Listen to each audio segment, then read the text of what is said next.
109 That is, if projections are inherently false, how do we discriminate what is real? 110 The Sanskrit is vivikta, separation/detachment, which is used here, and in section lsksi, as equivalent to nirvana. By the non-existence of detachment, Mahamedi wonders whether detachment is equivalent to nothingness. 111 Section LXX. The Buddha continues to develop the point with which he closed the previous section. Talking about what is real burns the mouth. To say anything at all is to ask for trouble. Fortunately, the Buddha has a mouth made of asbestos. In this case, he uses one of his own teachings as an example: whatever exists does not arise. Like any teaching of the Buddha, it was not meant as a proposition but as an expedient means to help those attached to existence or non-existence. Also, it only works if it is applied to everything, including the proposition itself. 112 Without a sufficient reason a proposition cannot be established. Hence, every proposition depends on a reason. Thus to establish the proposition, the reason would have to arise. 113 In this case, that something is the statement of the proposition. 114 The use of the five-part syllogism, consisting of proposition, reason, example, application, and conclusion, was common to a number of schools of logic in ancient India. Buddhist texts list 33 errors inherent in the use of such syllogisms. 115 The standard example is water, which fish see as we do air, which hungry ghosts see as fire, and which devas see as aquamarine. 116 Left unsaid here is what to teach to those fearful of the teaching of the illusory nature of imagined reality. The teaching used for the fearful is the personal realization of Buddha knowledge, which was dealt with in the previous section. 117 Although the translations of Gunabhadra and Shikshananda are in agreement, Bodhiruchi and the Sanskrit have no repository consciousness in the second line. This series represents the denials of other paths. But if such claims were true, those making them would have to be non-existent themselves. 118 The three liberations are emptiness, formlessness, and intentionlessness. 119 All three Chinese translations render this verse in 6 lines, as does the Sanskrit. 120 Section LXXI. If opening one's mouth only leads to trouble, what about one's eyes and ears? How do we obtain knowledge? And what are the obstacles? Mahamedi still thinks of knowledge as something we obtain from an external world and still does not grasp that whatever we might know is a perception of our own mind. It turns out no knowledge is knowledge. Who would have guessed? 121 The Sanskrit for knowable is jnana, which Gunabhadra transcribes, yen. 122 Namely, views that equate the absence of knowledge with no knowledge. 123 Section lci. The reason Mahamedi is still attached to external existence is because he has not yet experienced the personal realization of the knowledge of a Buddha. Hence, the Buddha repeats his earlier mention of the way of attainment, which Suzuki translates self-realization, and the way of instruction, which he dealt with earlier in section lci. The way of instruction is for external knowledge, and the way of attainment is for knowledge that is neither external nor internal. 124 The Sanskrit is nrityat. Normally, the term means to dance. But it also means to turn around, which is how Gunabhadra translated it, hui chuan. However, Shikshananda chose huan huo, to be mystified, which I think comes closer to what is meant here. 125 Again, the fourfold tetralemma: it exists, it does not exist, it exists and does not exist, it neither exists nor does not exist. 126 The past, the present, and the future. 127 Section lci. Mahamedi wonders if the way of instruction does not include other philosophies, such as materialism. But not only do materialists confuse ordinary people, they also use their way of instruction to confuse the gods. The Buddha redirects Mahamedi to the way of attainment, which he also calls the way of personal understanding, which, ironically, is too empirical for materialists, as it alone is based on one's own experience. 128 The Sanskrit for materialist is lokayata. This term included all those whose approach to knowledge was based on knowledge gained from the five senses. 129 The Sanskrit is amisha, flesh, object of enjoyment. Gunabhadra has simply tu, desire/lust. In this case, I've turned to the Sanskrit. 130 The Sanskrit for this expression is svanaya, or literally, one's own way, which refers to the way of attainment of the previous section. 131 Shakra, also known as Indra, was chief of the gods and himself an expositor of Buddhist doctrine. 132 The Chinese translations all have lung, dragon, but the Sanskrit text has naga, serpent. A multi-headed, multi-hooded cobra was a standard conception in ancient Indian mythology, with the snake, of course, representing the guardian of knowledge. 133 Different sutras outline different time spans for the age in which the Dharma flourishes and in which it can be understood. The most common conception outlines 4 such periods of 500 years, after which people will no longer understand the Dharma, or if they do, it will only be with the greatest difficulty and in the most superficial manner. 134 This is a catch-all phrase for the underlying duality in the teachings of materialists concerning change. 135 The threefold gate of liberation is marked by emptiness, formlessness, and effortlessness, or intentionlessness. In his commentary, Teong Jun notes, the stance of those who understand the way of truth of self-existence is firm.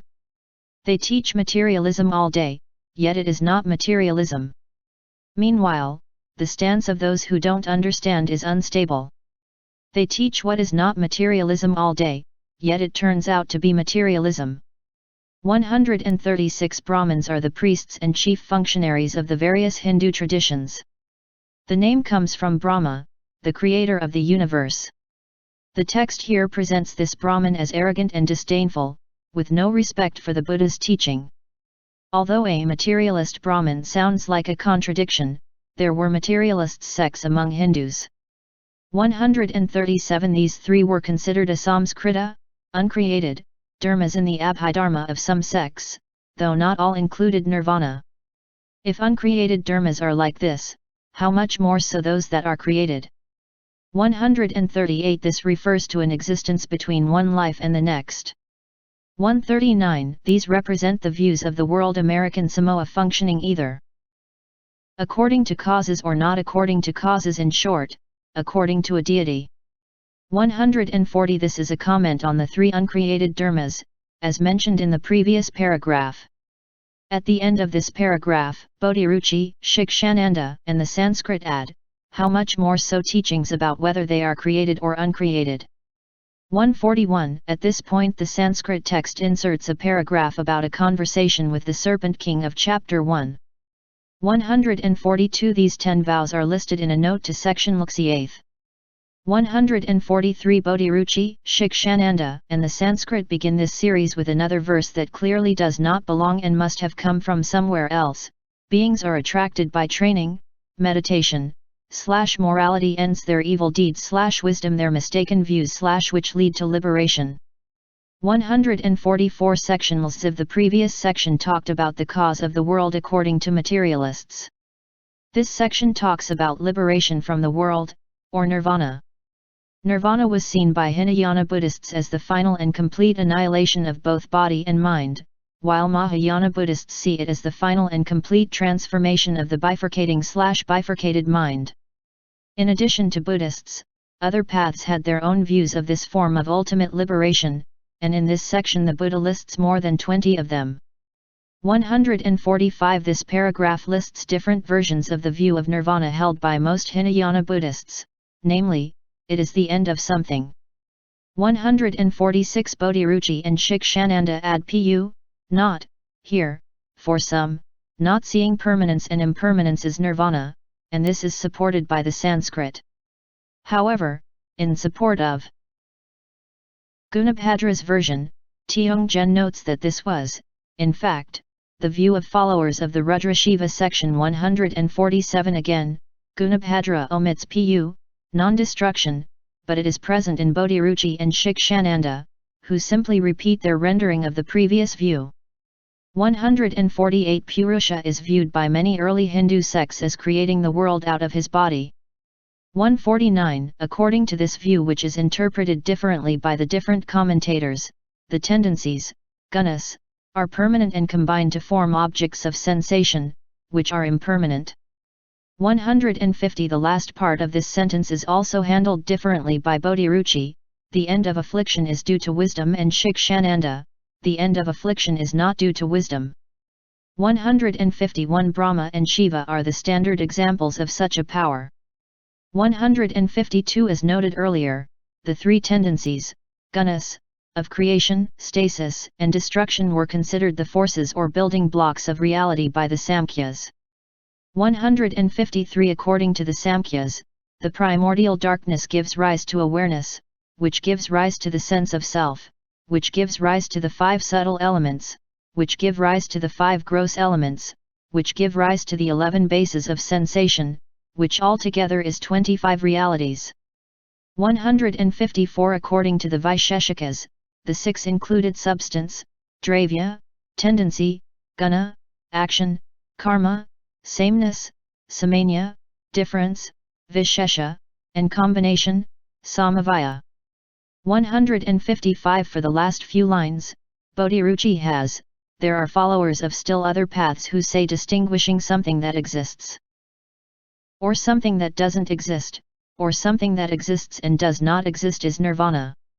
Shikshananda has, some imagine something that exists or does not exist is nirvana, while others imagine nirvana as no difference between nirvana or anything else. The Sanskrit agrees with Shikshananda. 156 These pairs include no self among beings or things, the afflictions of the senses and what arises from them, the obstructions of passion and knowledge, and karmic and transformation death. 157 Pain resulting from direct causes, from deprivation, and from impermanence. Bodhiruchi, Shikshananda, and the Sanskrit all have words give rise to the 3 realms.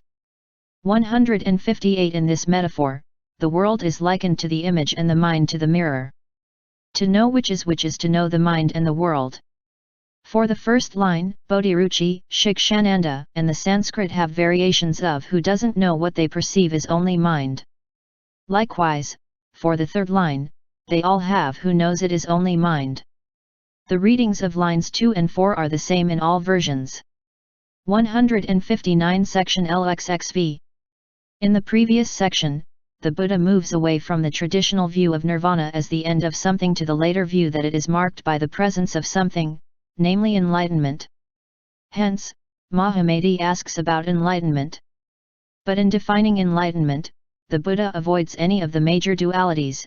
It is neither different nor not different from the skandhas, from liberation, or from wisdom. 160 In place of you, want, Bodhiruchi and Shikshananda have variations of accept. The reason for such a reaction by Buddhas is that if any result were tantamount to Buddhahood, this would sever the relationship between practice and attainment. 161 In the Samayuktagama, the Buddha asks the ascetic Shrenika Vatsagatra if the Tathagata is the same as the skandhas, and Shrenika says, no, Bhagavan. Again the Buddha asks if the Tathagata is separate from the skandhas, and again Shrenika answers, no, Bhagavan. The Buddha then asks if the Tathagata is inside the skandhas. Again Shrenika answers, no, Bhagavan. The Buddha then asks if the skandhas are inside the Tathagata. Once more Shrenika says, no, Bhagavan. Finally the Buddha asks if the Tathagata is not the skandhas, to which Shrenika answers, no, Bhagavan. 105 Likewise, in the Perfection of Wisdom in 8,000 lines, the Buddha says that enlightenment is neither inside the skandhas nor outside them, nor both inside and outside them, nor other than the skandhas. 1/9, 2 horns 1 bull. 162 This repetition of the initial pair is only present in Gunabhadra. 163 In this and the following sentence, Bodhiruchi, Shikshananda, and the Sanskrit all have like space instead of essentially nirvana. 164 In this series of verses, as in the foregoing text, the third person singular refers to enlightenment, the subject about which Mahamedi asked. 165 This refers to the 12 nidanas, or links, that make up the chain of dependent origination that begins with ignorance and memory and ends with old age and death. 166 For this line, Bodhiruchi, Shikshananda, and the Sanskrit have variations of it isn't the skandhas and not the skandhas. 167 Sectionals Xi. Mahamedi inquires further into the nature of a Tathagata. Previously he was told to let go of appearances. Now it is names. Here, he focuses on one particular name used to describe and refer to a Tathagata but misunderstands it, thinking what neither arises nor ceases must necessarily refer to nothing, meaning, or something, words. The Buddha reminds him not to focus on words but on meaning, and that meaning is neither a nothing nor a something. 168 The Sanskrit is Aniradha Anutpada. 169 Implicit in Mahamedi's question is the suspicion that the Buddha's statements are contradictory. If what neither arises nor ceases refers to nothing, this is tantamount to nihilism. If it refers to something, such as a name, it is tantamount to eternalism. 170 Gunabhadras is the only translation that includes this statement. It is because nothing arises that there is no something, and it is because nothing ceases, there is no nothing. 171 The projection bodies of a Buddha are also mentioned in sections XXX, Li, and Lvii. Of the three types of projection bodies mentioned, this is the third type, which is able to teach the Dharma. 172 Indra is chief of the gods and is also known as Shakra and Purandara. 173 The water represents the minds of all beings, and the moon is the body of the Tathagata. 174 This is a difficult sentence and is variously interpreted by Bodhiruchi, Shikshananda, and Suzuki. I've followed Gunabhadra, who understands this as confronting the problem of a meaning that transcends words.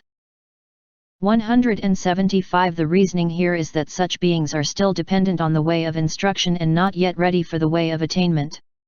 Language is for those in need of instruction, no language is for those ready to see for themselves. 176 There are different lists of these powers, but the most typical is the one that includes a knowledge or mastery of right and wrong, karma, meditation, the senses, desires, natures, directions, past lives, divine sight, and passionlessness. 177 Gunabhadra has foolish person, but in this case I've followed Bodhiruchi, Shikshananda, and the Sanskrit. 178 Gunabhadra and Shikshananda have the infant going mad. Certainly feeding a child uncooked rice would not make it happy, but mad, as in crazy? I've turned to Bodhiruchi in this case.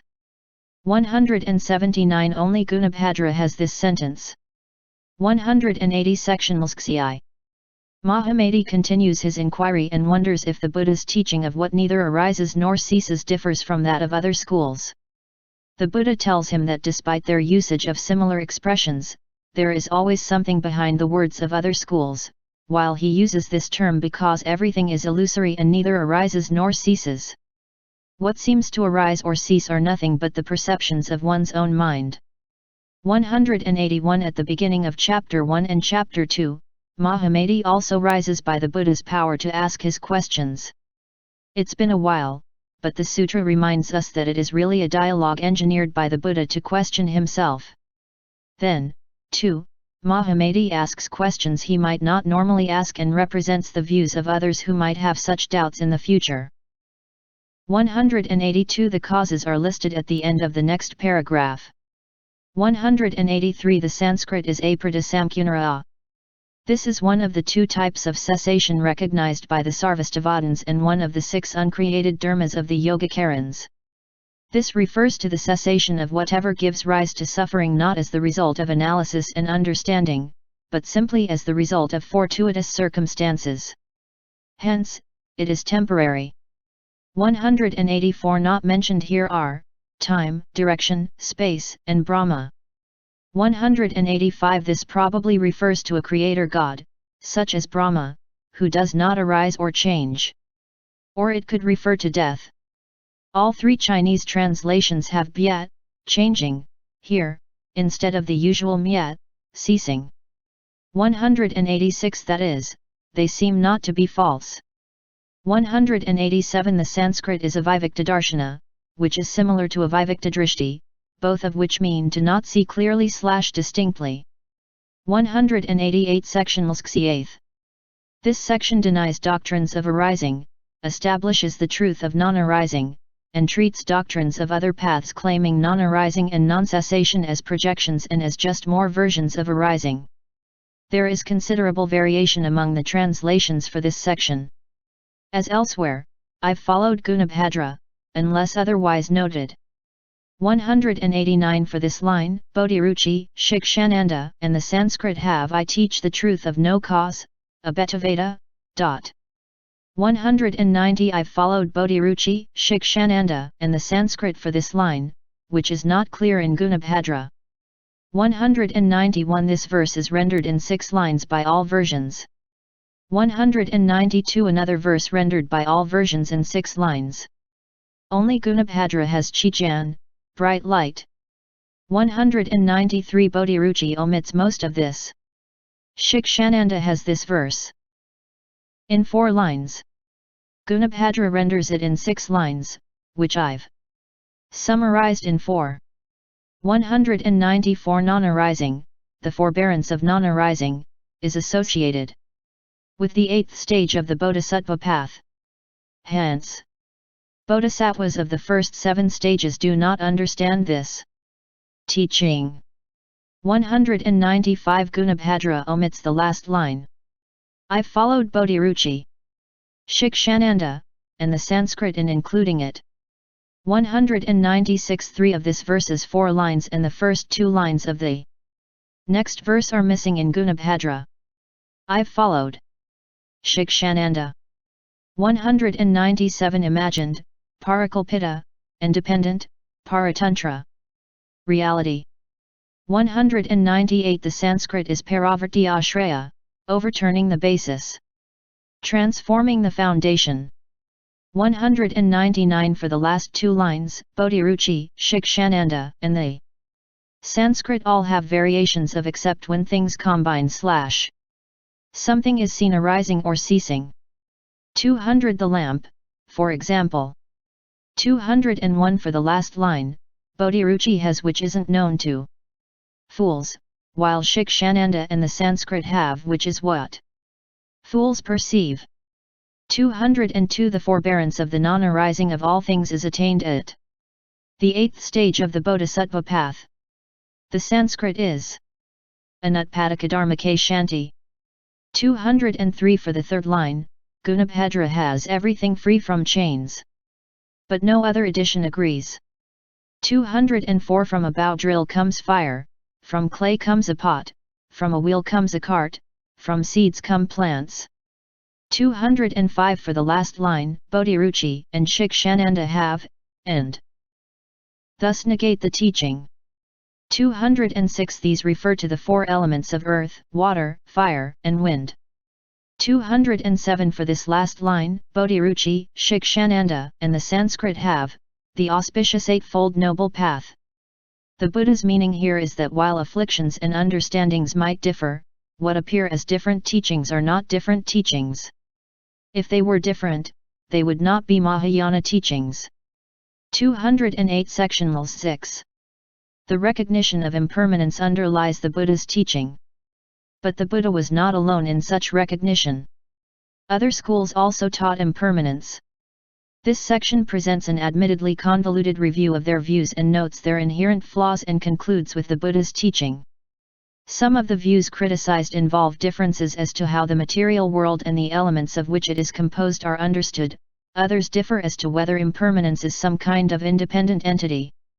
All of these views, however, fail to realize that whatever they perceive is nothing but the mind. Permanence and impermanence are irrelevant. 209 Bodhiruchi says 8 kinds. Suzuki points out what he thinks must be Bodhirukai's 8th kind, but I think it is simply an explanation, which is something Bodhiruchi frequently adds to his translation. 210 That is, things are abandoned by the causes that gave rise to them. 211 Buddhists differentiate shape, samsthana, and form, rupa. Shape is the external appearance of material form, while form is anything external, material, or not, and includes sound, smell, taste, and touch. 212 In the paragraphs that follow, the Buddha explains these 7 kinds of impermanence, but in an order different from his initial list, 6, 7, 5, 1, 2, 3, 4. Note that in his explanations of these 7, the Buddha presents them from the points of view of their adherents followed by comments of his own. 213 Roof tiles were sufficiently heavy to keep from being blown off. 214 Samkhyas believed that the world was a combination of matter and spirit, with the former being made of varying amounts of gunas, tendencies or qualities, of creation, stasis, and destruction that were permanent and indestructible. 215 This refers to materialists who held that the world, loka, alone exists, that it is made up of the 4 elements, and that only knowledge gained through the 5 senses is valid. Thus, worldly conventions are, as a rule, invalid. 216 This is the 4th kind of impermanence mentioned at the beginning of this section. 217 The world-destroying conflagration at the end of a series of kalpas. 218 In summarizing some of the kinds of impermanence mentioned in this verse, the Buddha sees such conceptions as irrelevant. Arguments about impermanence are themselves nothing but mind. 219 For this last verse, Bodhiruchi and Shikshananda have, everything including Brahma's heavens/I say are nothing but mind/apart from the mind/there is nothing to be found. Some sects held that Brahma alone was permanent but everything created by him was not. His heaven is located beyond the realm of desire at the base of the realm of form. Chapter 4